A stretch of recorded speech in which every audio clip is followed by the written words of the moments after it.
Originally, this was supposed to be the box legality video, but everything changed when the Fire Nation attacked. Along the way, I realized what I needed to do. Not just what I needed to do to convince people that the box should be legal, but I realized that I was on the verge of something long overdue for the Melee community. Now, when we think of monumental events in recent years, we think of things like the esports explosion of 2013, faster Melee, Hacks vs. Mango at Big House 4, and the 20XX Hack Pack. These things changed the game as we knew it, for good.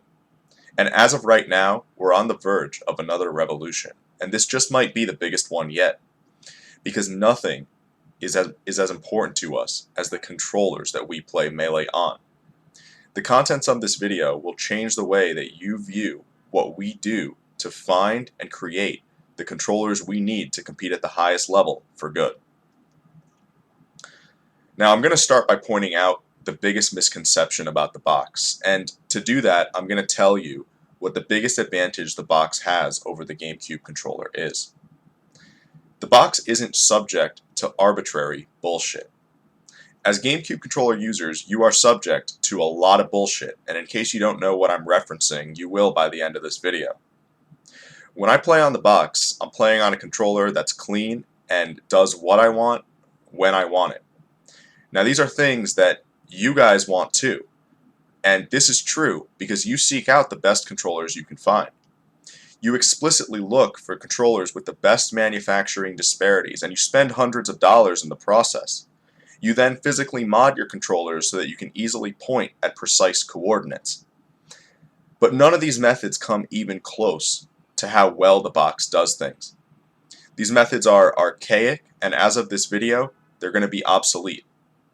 Because in order to level the playing field, I'm going to fix everything wrong with your controllers. Now I want to get back to that misconception I was talking about. The misconception is that the box perpetuates controller disparities. People say the box is coming into the fray 16 years late into the game, and this controller's got perfect stats across the board. Here's what's wrong with that logic. Under the current system, you've got a bunch of people striving for perfection. What I mean by striving for perfection is you can never reach perfection. Your methods can never reach that perfect 10. A perfect 10, which the box has, would be being free of arbitrary. You can't hit 10, but you can hit 9.9. So that's what you all strive for. You strive for that in, to be exact, 4 departments. That's what we're going to go over in this video. 4 different things that you're looking for that 9.9 in. But when you've got a bunch of people striving for perfection, what that means is you've got one guy with a 9 in one stat while another guy's got a 2 in that stat. You've got one guy with an 8 in one stat and a 4 in another stat. So it's not toxic for a controller to have perfect 10s across the board, because perfect 10s should have been the standard to begin with. And what I'm going to do in this video is I'm going to give you those perfect 10s. I'm going to solve what's wrong with the status quo, because people are quick to point fingers at the box while they sweep the status quo under the rug. And this is going to be economical. To be exact, it's going to cost you $2, which I will not be the recipient of for whatever that's worth. And it's going to give you functionality unlike anything you've ever played with before. As you might have guessed, this is going to be done on a software level, because that's the only humanly possible way to achieve this. Now, I'm giving you fair warning, this video is going to throw anything resembling tradition out the window. But to me, tradition might as well be analogous with denying ourselves a better experience. Nintendo didn't look 16 years into the future and create these controllers according to our needs. These guys needed Melee to sell, and that was that. They needed adequate controllers for playing this game. We're looking for a bit more than adequate here, and that's what we're going to get by the end of this video.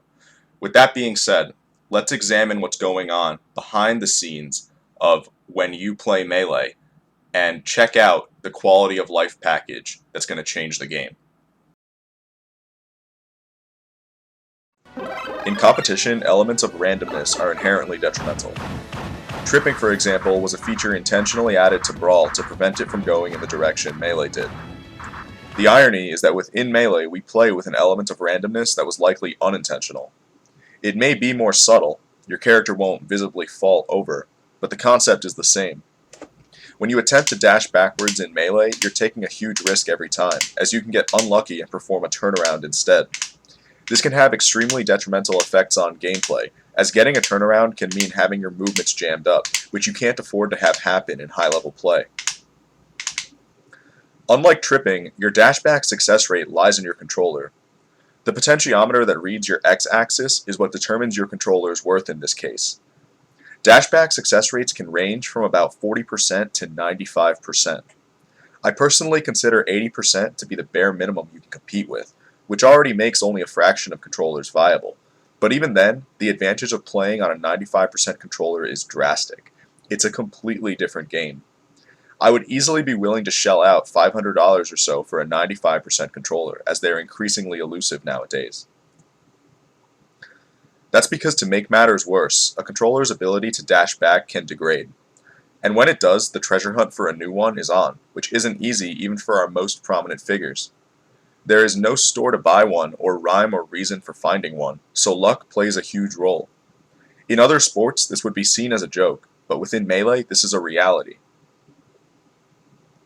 There's been talk about fixing dash back through the game's code, but people are ultimately against it because it tampers with Melee itself. That leaves us with the option of fixing it within our controllers. To get to the root of the issue, let's take a look at what's causing a dash back to fail. What you're looking at is the grid of a GameCube controller, and what I've outlined are the three sections of the x-axis. In the middle is the dead zone, which takes up about 30% of the stick. All values within the dead zone are equivalent to 0. It's the reason you can move your stick a bit without it doing anything. To either side of the dead zone is tilt-turn, which takes up about 50%. This is where you walk. And then smash-turn is the final 20% at either end. This is what you have to reach to dash. To dash back, you have to go from the dead zone to smash-turn in one frame. The issue with this lies in the fact that the game is reading your controller's input 60 times per second, since Melee runs on 60 FPS. Since your stick has a travel time, you have to physically move it to smash turn, but if the game chooses to read your controller while you're crossing over tilt turn, you'll fail your dash back. Since this is humanly impossible to account for, it creates a luck factor. In case you're curious what a good dash back controller is doing, its potentiometer is actually skipping values along the way, giving it a lower chance of being read while it's in tilt turn. Ultimately, though, it's impossible to fully eliminate this luck factor due to the physical nature of what's going on. As long as there's a travel time, the chance is always there, which is why controllers cap out at around 95%. Considering how much money and time goes into this issue alone, it's actually surprisingly easy to fix. We programmed the controller to refuse to read tilt-turn inputs until the second frame of actuation. This is all it takes to make a controller unable to fail dash back, as the one frame of tilt-turn that normally ruins it is now a dead input, allowing your controller to skip straight from the dead zone to smash turn. This change has unnoticeable competitive downsides, as Melee is played almost entirely by dashing rather than walking. Let me show you how easy it is to mislead the general public. On March 19th, Practical Task tweeted, "Fun fact, your dash speed is on average 1 to 2% faster on a box than it is on a GameCube controller." What he's suggesting is that the box is able to point at the maximum cardinal value of 1.0, while GameCube controllers can only reasonably point at 0.9875, the value before it. Typo and Leffen pretty much jumped on the opportunity to not only spread this information, but portray it in a manner that brought the box's legality into question. Now, personally, before making an allegation like this, I'd at least take the time to test a few GameCube controllers. Let's see what happens when I do that.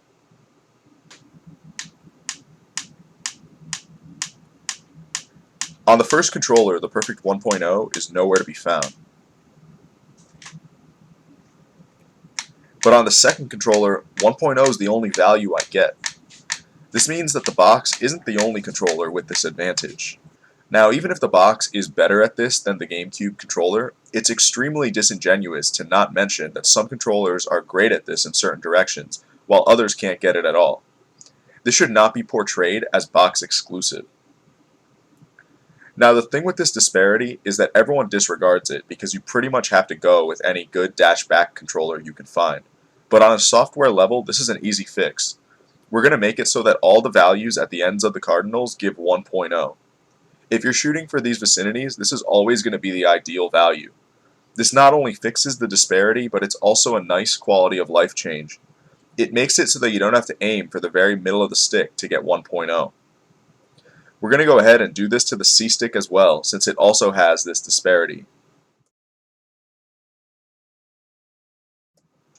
Shield dropping is a technique that immediately became a staple of the meta when people realized that controllers with a particular characteristic could reliably perform them. But due to the fragile nature of this characteristic, this ended up making the criteria for a good controller even harder to meet. On this grid, the green line is what you have to point at to perform a shield drop.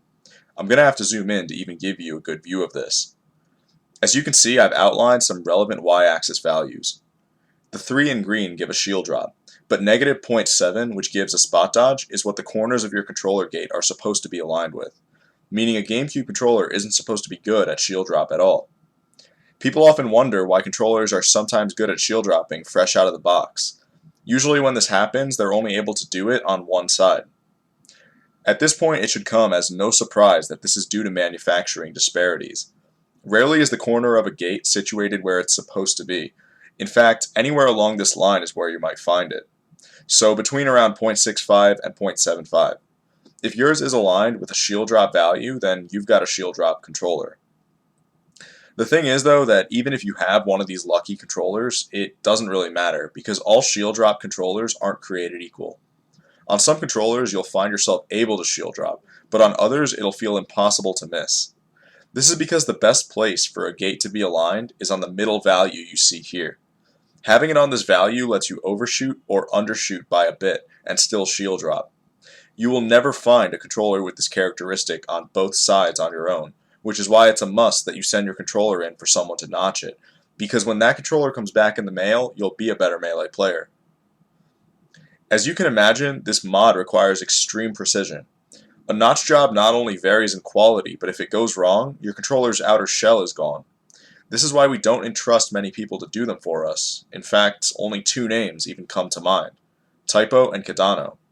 But when you have 2 people catering to over 10,000 players, the situation for getting this necessary mod starts to look like this. If the issues with notches stopped here, it would honestly be bad enough, but it gets worse. We're all familiar with how badly a shell can degrade after a few years of use.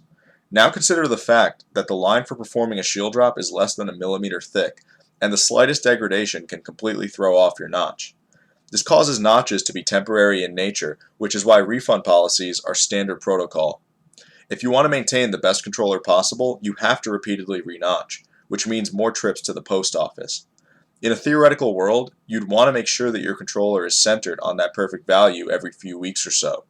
Obviously, that's too much of a nuisance for anyone to do, but what that leads to is people realizing that degradation has set in by the time they're in a tournament set, and from there, the rest is history. Needless to say, there's a lot wrong with shield dropping, but this mod solves everything. There's a section of its code where the coordinates your southwest and southeast gates are giving you can be typed in. The surrounding area is then populated with shield drop values. This is also a more generous range than before, so you really should never miss if a shield drop is what you want. If your gate ever degrades, just update the coordinates and get back to playing melee. Another cool feature you'll get is the ability to shield drop straight down. In certain situations, this is the best one to do, and notches can't help you with it. All of these coordinates will now give a shield drop value as well. Please note that these modified shield drop coordinates will only activate when your L or R button is depressed, so they won't conflict with anything else.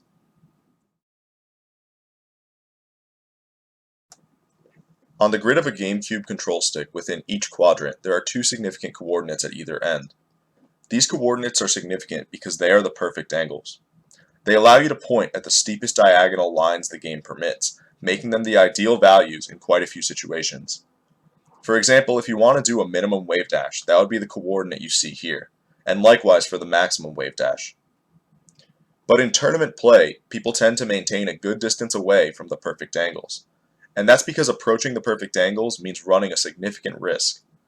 Overshooting these angles means pointing at a cardinal value, which can give you an extremely unfavorable outcome. The punishment for this really doesn't fit the crime. For that reason, people aim closer to the middle of the quadrants, where this risk doesn't exist, but this limits things such as wave dash lengths and Firefox angles. Just like with shield dropping, you likely won't be opting for the perfect angles without a case mod, but once you have one, hitting them is extremely easy. This type of notch job is only used by a minority within the community, but in theory this is what everyone should be entering a tournament with. The problem is that this mod has arbitrary written all over it. I've already outlined how it's bad enough to have 2 notches on your controller. With this mod you'll have 10, and that means running into serious logistical issues with notch degradation.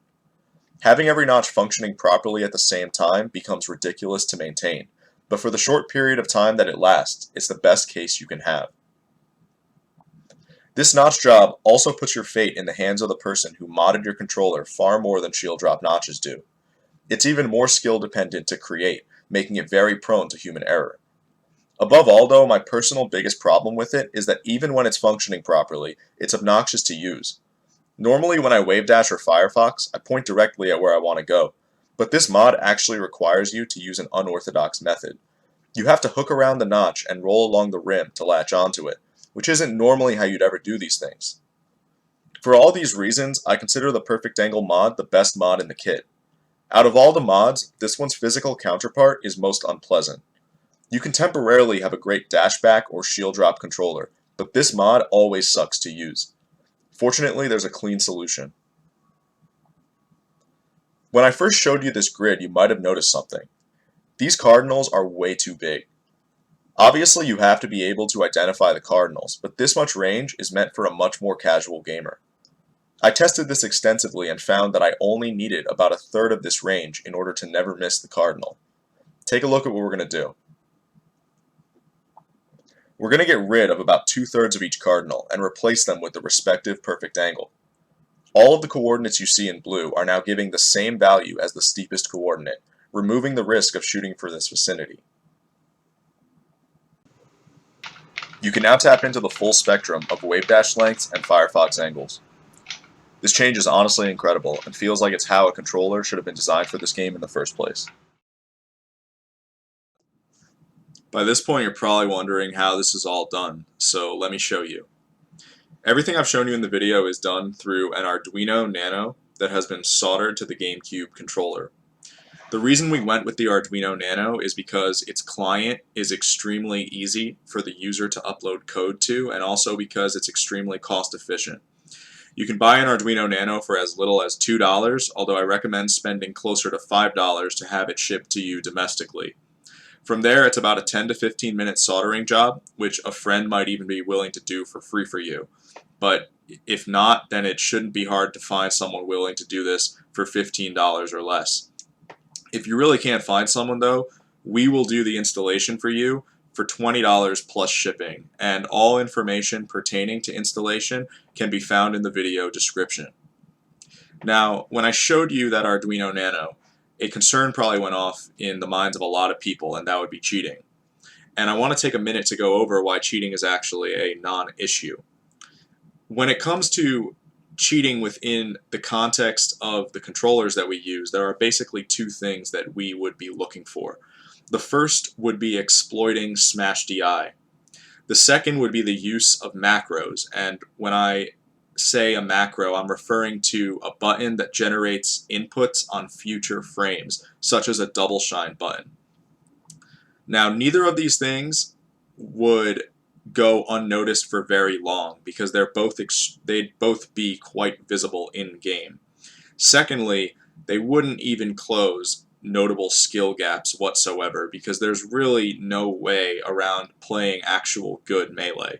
And these are the reasons why for 16 years we haven't had a single instance of an illegal controller pop up. It's been easy to cheat this entire time, yet we've been fine without any sort of regulation because the incentive just isn't there. You're cheating in the wrong game, or you would be cheating in the wrong game. So with that being said, I want to move on to the enormous amounts of good that this mod would do for the community if it was legalized, and I want to start with economics.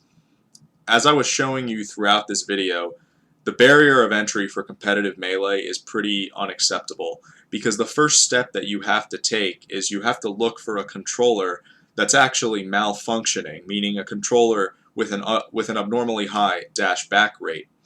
And I'll tell you how this normally goes, because I had to do it about 5 times in my career because my dash back rate degraded sufficiently. What I did every time was I went through my entire Facebook friends list and I reached out to people who had connections until I eventually found one for sale, and that would sometimes take me weeks at a time. Now, if you don't have that kind of social outreach, good luck, because your chances of having one trickle down to you is almost non-existent. And that's very unprofessional, that we don't have some sort of reliable source to purchase a controller that is very much so necessary in order to play this game. So it really is up to us to solve this dashback issue, especially since these controllers are finite resources, meaning this will only perpetuate going forward. Aside from that, I was also showing you how it's all but mandatory to mail your controller out for these advantageous hardware mods at several points in your career. And the situation with these isn't acceptable either, because the supply doesn't even come close to meeting the demand. They also make our problems worse, because all of these hardware mods are subject to degradation, which makes it even harder to have your entire controller functioning in perfect harmony at one given point in time. And that leads me to functionality, because something very big that this controller will eliminate is the external battle. And what I mean by the external battle is a lot of the battle is currently won outside of the game. Whenever you hear someone say that they've created a better controller or gotten a better controller, they've just won up the competition. And doing so right now is very much so necessary in order to win in this game. And even though that will always exist to a degree, it should be kept to a minimum. And this mod achieves that by universalizing many of the most desirable characteristics that people look for in GameCube controllers.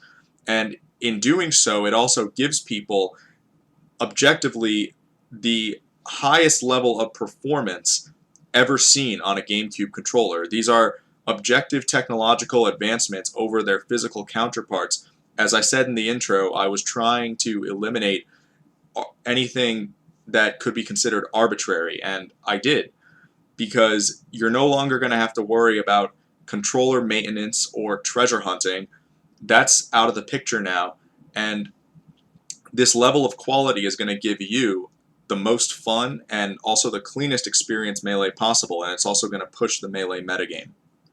Lastly, the reason I got involved in all of this, of course, is this project helps legalize the box, and that has huge moral implications, because in recent years we've seen quite a few instances of upper extremity injury compromising people's careers. Players like myself, Fiction, Silent Wolf, Kira, Korean DJ, and Minty Flesh have all suffered from some pretty debilitating conditions, either as the result of sudden injury or gradual wear and tear over time.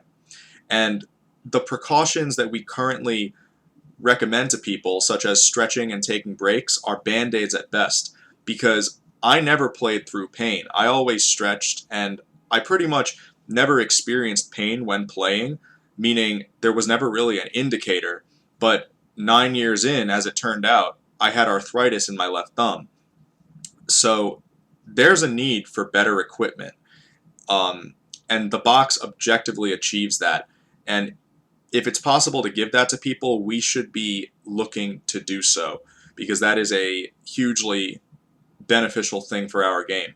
In addition, the box will appeal to people who don't have anything resembling a hand problem. Just people who come from PC gaming backgrounds or a fighting gaming background will find this a lot more relatable. even Melee players who simply want a controller that feels like it's actually, comfortable and good to play on will love the box. So we should value that. We should value people's ability to enjoy this game, which the box most definitely propels. So all in all, I believe that the contents of this video kill several birds with one stone, and I think that this is without a doubt the logical step forward for the Melee community. So I hope you give this a shot, because it's well worth your time and money.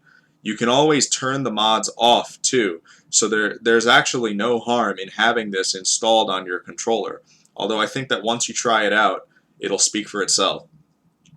As far as my plans for the future go, I plan on releasing an objective comparison of the box with the modded GameCube controller so that people have full transparency over the box's capabilities. And aside from that, I really just want to thank everyone for watching, and I look forward to community reception. So, thank you.